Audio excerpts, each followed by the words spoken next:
You know what the #1 job of somebody that sold their soul in Hollywood is? What? Is to act like it didn't happen. I said, who is that guy? So he called casting and he said, well, they kind of like lovers. I'm like, that's not gonna work out. I'm not homophobic, but I have boundaries for me as a person. And I see that they put every black man in the movies in a dress at some point in their career. I'll be connecting them down like, wow, all these brothers gotta wear a dress. That's happened to me.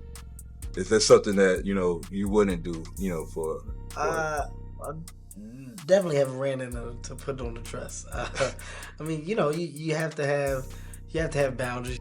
And from the looks of it, the new pope is not Turkson.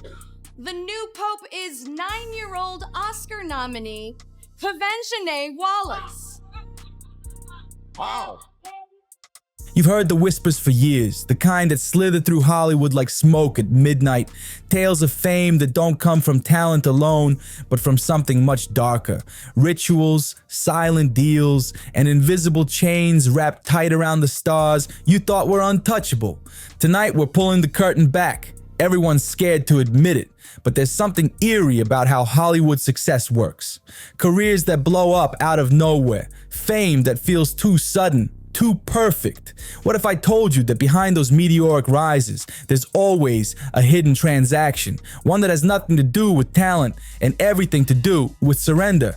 And then there's Clifton Powell. He's not just another Hollywood face. He's the rare one who drew a line in the sand. While others whispered about the price of fame, Powell stood firm, living with the fallout of refusing to bow down to the industry's darkest demands. Powell's story hits different once you feel the pressure he was under. Judging from my resume, I haven't turned down much. The thing that I want people to understand is a lot of the smaller movies that you see me in probably was a friend of mine or a producer who hired me when I had no money, or they come highly recommended. I've been offered some different types of roles that I didn't take. I did a TV series where they wanted me to play the neighborhood coon, and I walked off of that. But most of the time when I read a script, if I like it, I do it, I don't let when you get to a certain level, when you get to my level and above, your agents kind of tell you what to do. And I don't let anybody tell me what to do. I've worked my ass off and I do what I want to do. Sometimes, like say for instance, I'm gonna speak on this movie because I caught a lot of flack for doing this movie, Women That Aren't Loosed. Now, how I got that role, and please, everybody that's listening, understand, I never read that script. Reuben Cannon, who put me in Selma, Lord Selma, he put me in Buffalo Soldiers, and he put me in Why Do Fools Fall in Love. He called me on a Thursday and said, hey, Cliff, I need you tomorrow for this role. My main actor dropped out, I need you. And I came in because that's one of my partners.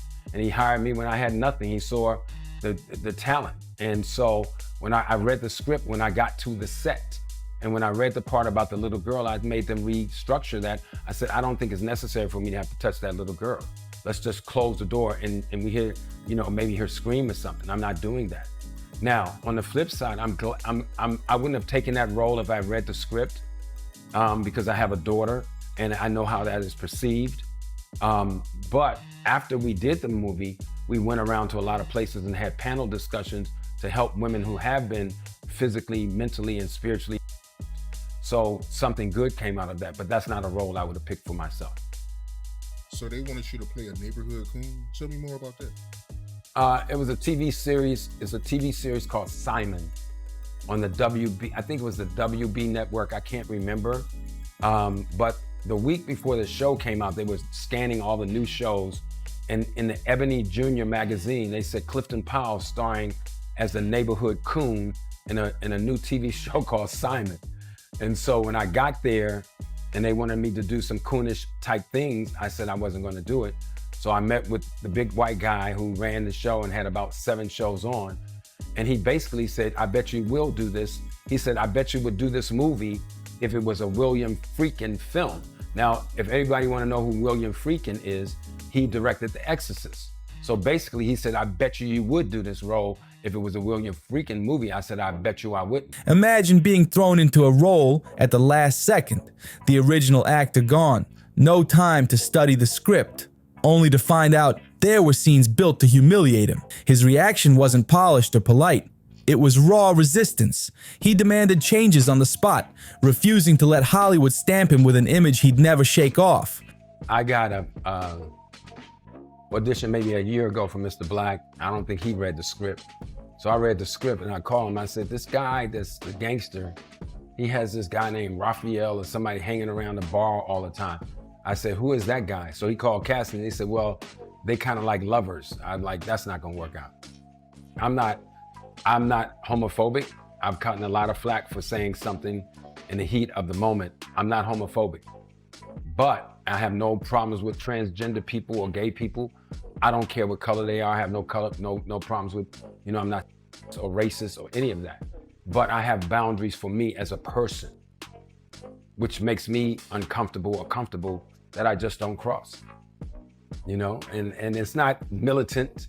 It's just that certain things I'm just not comfortable with. I'm a man. I'm not comfortable with kissing a man, whether I got to do it for a role. I commend actors who can handle that inside of their psyche. I'm not wired that way. I've never seen a gay gangster, but I'm sure they have been. There was a guy out of DC named Wayne Perry he was a gangster, biggest killer in DC. I just read about him. I wouldn't play him because there's a scene where one guy walks in and sees him having with a man, and I'm not doing it. But they may come and say, man, but we needed a guy that's rough and tough and can play those rough and tough roles. I'm like, I'm not doing that. That's just me, So I don't necessarily, when I read something I don't like it, I don't give it a second thought. Just say I'm not doing it. But the real test came when the stakes shot sky high. A blockbuster role dangled in front of him. Millions on the table. The kind of money that could change your life forever. And Powell still walked away. Why? Because the role demanded he cross lines he swore he never would. Because I never came to Hollywood to be a star. I didn't have any plans to be in Hollywood. So nobody's gonna force me to do anything. Nobody's gonna dangle money in front of me to make me do anything. Mm-hmm. I'm my own person because it wasn't my passion. But also the way I was raised. I grew up in the 60s in the middle of, the civil rights movement and with, teachers who were black militants and who were revolutionaries, and they instilled in me a certain level of pride. And, and that doesn't deter me. That doesn't make me better than anyone else. It's just that I have a standard for myself that you can't force me to do anything, whether it's,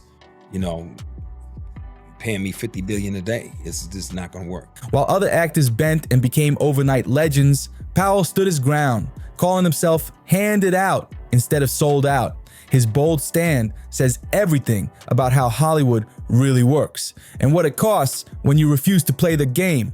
Clifton Powell never came to Hollywood chasing stardom. He came holding on to his pride and principles, and he made it clear not even $50 billion a day could buy his soul or make him bend his beliefs. The reason his career didn't skyrocket wasn't lack of talent. It was his refusal to play by a system that rewards obedience and punishes resistance. I used to work at the swap meet. I used to work at Covenant House. I used to do clerical work. I used to do phone sales. I just never quit, okay? So when we talk about adversity, if this is your passion, don't quit. So your way up the top is all right then. Shut Get to that. No, What I'm trying to make. listen what I'm saying. Because I want to clean that adversity thing up because it's very important about what choices people make to think they're gonna make it, Okay. which rolls into your way to the top. Okay. It's no such thing as your way to the top. Really? Yeah. If you don't, Madonna. if you don't have any talent, at some point you're gonna hit a wall. There's an article, and I can't think of the white girl's name, but she slept with all the heads of the couple of heads. Monroe? No, not Marilyn Monroe. But no. This is a true story. Mm-hmm. And she was dealing with some of the big executives. And what happened was they promised her all this, but because of the chain of command, they couldn't just come in and say, I know this Pierre's show, but yo, she been to be a star. They were like, hold on, man, wait a minute. You can't just do that as an exec and call the network and say, yo, old girl about to be a star. So she's suing all the head of those guys because she thought she could their way to the top. But some people have their way to the top. Come on, Clifton, we have the family here, bro. I'm just being real with you. I am too. I believe that there's no such thing as the way to the top. Now, can you position yourself to move in a different way? No, I think, no, listen what I'm saying. Listen what I'm saying. Because this is what I teach. And I get female students who, like my girl's gorgeous. You're gonna hit a wall where you're gonna get challenged. That resistance is even louder once you understand how Hollywood's machine really works. It isn't just about casting calls. It's a setup designed to break actors down, strip them of dignity, and enforce submission. When you're struggling and then you finally make it, and some of your people that got their people, you got to go in, man. And go in and get 10,000 for 2 days, or I get 10,000 a day. That's good money. And I'm not Denzel Washington. I still make a lot of money, but I'm not Denzel Washington. I made it to the middle. The middle is a great place to be. But to make it to the top is a whole lot of other stuff that I'm not going to discuss on here that comes with that I'm not willing to do. So I'm healthy, happy and healthy in the middle. If I don't leave my house, I'll make $150,000 just from my pension, my wealth, my residuals, and my Social Security. So I'm good. I made it. I'm not bragging. I'm blessed. But I have a guy named Keith Neal that's in the middle, and he handles all the independent stuff. I never want to get to a place where my people can't reach me. And so I keep him in the middle. And then some stuff my agent brings, sometimes stuff my manager brings. I pay sometimes out 30%. My manager gets something, Keith will get something, or my agent will get something. I move, and I have so many relationships. I made it to the middle. The top is another whole set of stuff that you got to deal with on every level that I'm not willing to do. So, and they don't let strong Kunta Kinte like me get to the top. It just doesn't happen without some compromise, and I'm not willing to do that. The infamous casting couch isn't just about physical favors. It's psychological warfare.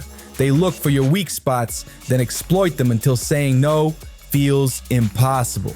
Powell exposed the dirtiest secret. Sleeping your way to the top doesn't just wreck your self-respect, it locks you into chains. Those favors turn into lifelong leverage. What once opened doors becomes a scandal they hold over your head forever. From that moment on, you're not a person, you're property. But Powell played the game differently. Instead of letting shady agents back him into humiliating roles for quick money, he built his own connections, created his own lanes, and dodged the traps meant to destroy actors before they ever reached the spotlight. Whatever your preference is, I don't really care, but I don't think you can block people. I think the problem with the casting couch is that if you don't do it, you ain't gonna do the role. I think that's really horrible to put on someone. Like, come in my office and have with me, and then I'll give you the role. If you come in casting and you get the role on your own merit, and you run into me at a restaurant and you want to go out, and if I'm not married or if I'm whatever and I'm available, I think that can work. That works all the time in this business. But for me to say to you as a beautiful female, if you don't have to me on this couch right here, you ain't getting the role. And I think that's wrong. And I'm gonna always say it's wrong. I know I'm gonna get a lot of feedback out there, but I'm just telling you the truth. Anybody that blocks you from something to try to force you into making a decision because you need money or you want to be famous, I just think that's wrong. Powell's moral clarity slices straight through Hollywood's excuses, forcing someone into intimate acts just to land a role by preying on their weaknesses. I just got my first residual check. It was more than $25,000. So Will Packer put me in that movie.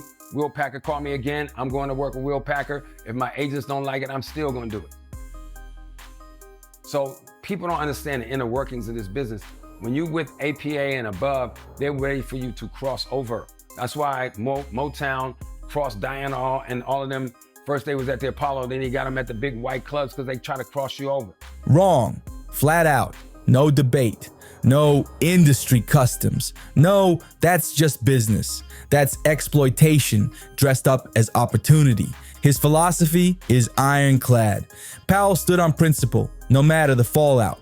When they tried to bait him with traps, he spotted the setup and refused to play. Meanwhile, the actors who skyrocketed the fastest were usually the ones quickest to surrender their boundaries, and Powell's career path proves it loud and clear. Yes, integrity in Hollywood comes with a steep price tag. You may lose roles, lose money, lose the spotlight, but selling your soul, that's a bill no paycheck can ever cover, because that kind of damage cuts too deep. And now, we land on the darkest corner of Hollywood's stage, a twisted ritual hidden in plain sight. What looks like comedy on the surface reveals itself as something disturbingly sinister once you trace the pattern. This isn't just entertainment, it's psychological warfare dressed up as art. Dave Chappelle didn't simply notice the pattern, he called it out and flat out refused to play along. His words should haunt every viewer, because when he said, "Every black man gets put in a dress at some point," he wasn't talking about creative freedom, he was exposing Hollywood's game plan. Chappelle ripped the mask off.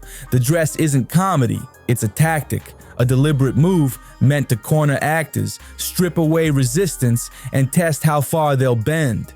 And how does the industry react? By slapping him with the conspiracy theorist label, because that's the perfect shield. That's how they protect the ritual from being exposed. I mean, I'm a conspiracy theorist to a degree. Like when I connect dots that maybe shouldn't be connected, I don't know.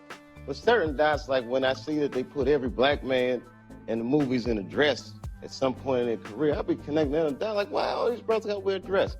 That's happened to me. I'm doing a movie with Martin. Yeah. The movie's going good. So I walk in the trailer. I'm like, man, this must be the wrong trailer because there's a dress in here. They come in. The writer comes in. I think he's the writer. He's like, Dave, listen, we got this hilarious scene where Martin's sneaking out of jail. So he disguises you as a prostitute. And he put this dress on. And what? This prostitute?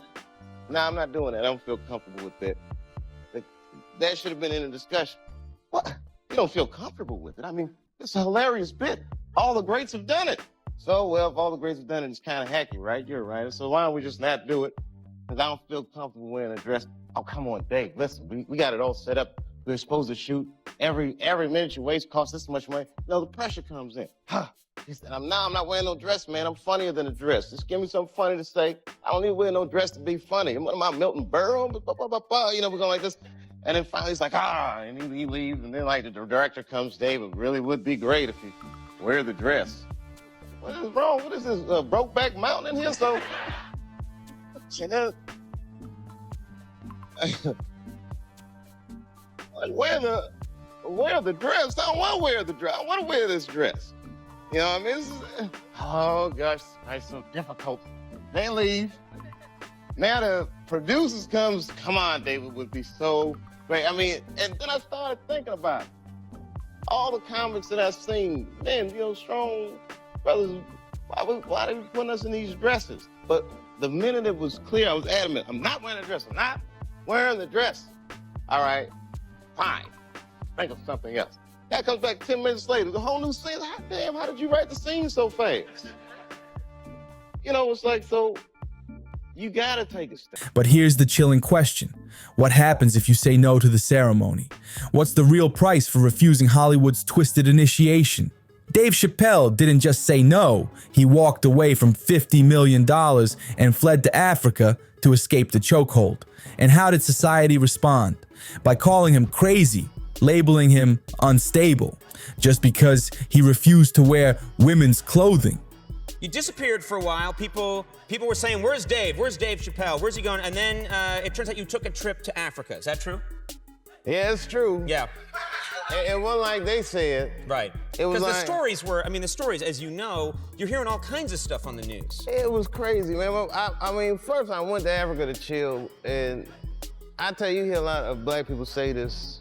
Like when you go to Africa, especially your first time, you have this overwhelming feeling like you're home, which is true. I had that feeling like, man, this feels like home. I think I felt that way because there's a McDonald's in the airport. So I got my Big Mac. But then it was like, it just got out of control. Like I was in Africa and Next thing I know, I started hearing all the stories like comedian Dave Chappelle's in a mental institution in South Africa. And I was like, man, I must be losing my mind. Yeah. Because I thought this was the beach. Yeah. And everybody calls me crazy. You know, I mean, it was just... You're hearing on the news things like he's gone crazy, which never sounded, that didn't sound right, you know? And well, you know, maybe I know stuff people don't want me to talk about. So right. we're going to what other people believe.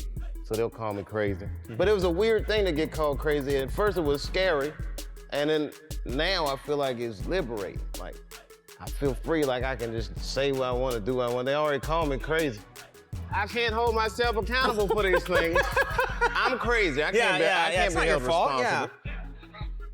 Couldn't control myself. The message couldn't be louder. If you resist Hollywood's humiliation rituals, they'll paint you as insane while making submission look like the only rational choice. The fact that so many men in the industry get pushed into that same situation proves it's not about creative freedom. Is that something that, you know, you wouldn't do, you know, for definitely haven't ran into to put on the dress. I mean, you know, you have to have boundaries. You have to have limits that you refuse to cross. You know, for me, I know what they are. They've yet to been challenged, so you know, I don't have to speak on them. I was asked to dribble a basketball on the talk show this morning. You look good no to that. Not that was a dress, but I was like, no, I'm gonna look stupid. You know, at the end of the day, you got to know that you're a brand. Yeah. I'm a brand. You need to protect your brand at all times.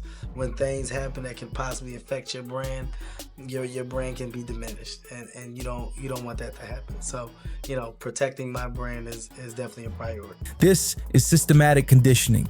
Hollywood weeding out the defiant, making sure only the submissive ones reach mainstream success.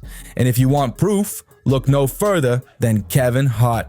His career is the perfect case study. He went from drawing hard lines to slowly folding under pressure. His shift from defiant boundary setter to smiling, compliant performer shows exactly how the machine breaks even the strongest resistors. Kevin Hart once swore he'd never wear a dress, no matter how big the paycheck. He said protecting his brand meant more than any offer Hollywood could throw at him. That wasn't just small talk. That was a man drawing a line in bold permanent ink. But in Hollywood, the pressure doesn't let up. It grinds on you until resistance feels impossible. Now fast forward to his SNL appearance. Hart laughed it off, saying it was funny that nobody forced him. You know what? I was actually one of those comedians that said, no, I wouldn't wear a dress. There's no way I would wear a dress. And then when proposed with the opportunity of what I felt was funny, I said, oh, that's funny, I'm gonna do it. Oh, Kwanzaa is relevant. Yeah, that's funny. She's small. I can do the whole thing. It'll be funny. I think now, knowing about the opportunities that can be thrown at you, it's all about choice. You know, nobody makes you do anything. Nobody says this is what you got to do. This is the only way that you're going to do it. Nobody made Martin put on a dress in Big Mama's house. Nobody made Tyler Perry put on a dress as Medea. Nobody made Jamie Foxx put on a dress as Wanda, and nobody made Martin do it as Shanae. You know, it was a choice. And on Saturday Night Live, you know, it was a choice that I made. So I think it's all about your pick of what's funny to you and what you feel will be funny to others. And I will say that's the knowledge that I now have and understand. But from the outside looking in, you always go, oh, I ain't gonna do it. Ain't no way. Why? Why I gotta do it? I ain't gonna compromise myself. For what? I am who I am. But then you're in a movie, and then it calls for a funny scene. Hey, what if you went in this way? And if it's actually funny, it's funny. So at the end of the day, I think funny is funny. You can't put rules and regulations. But let's be real. That's not conviction. That's conditioning. It's the victim defending the very system that broke them. Hart's transformation is a textbook case of Hollywood's three-step psychological conquest. First defiance, then submission, and finally, rationalization. The moment you start defending the ritual that stripped away your principles, the industry knows it's won. Kevin Hart's career explosion right after slipping into that dress shows the Hollywood formula works exactly how it was designed. Play along with the humiliation ritual and you're rewarded with fame, wealth, and endless opportunities. But resist, like Clifton Powell or Dave Chappelle, and no matter how much talent you've got, your path stays limited, your spotlight cut short. As the curtain falls on Hollywood's darkest stage, we're left staring at brutal truths about the real price of fame. Powell's refusal, Chappelle's escape, and Hart's transformation expose a machine that doesn't just want talent, it wants total surrender. The dress isn't just fabric, it's a flag of submission, and the ones who wave it get handed riches beyond imagination, while those who resist get locked out of the gates. So here's the question you've got to wrestle with. What's success really worth? Is any amount of money or fame worth handing over your soul? And in an industry that rewards humiliation over humanity, who's really winning? The stars who conform or the ones strong enough to walk away? If you enjoyed this breakdown, don't forget to like, share, and drop a comment with your thoughts. And of course, hit that subscribe button so you never miss the next deep dive. See you on the next one.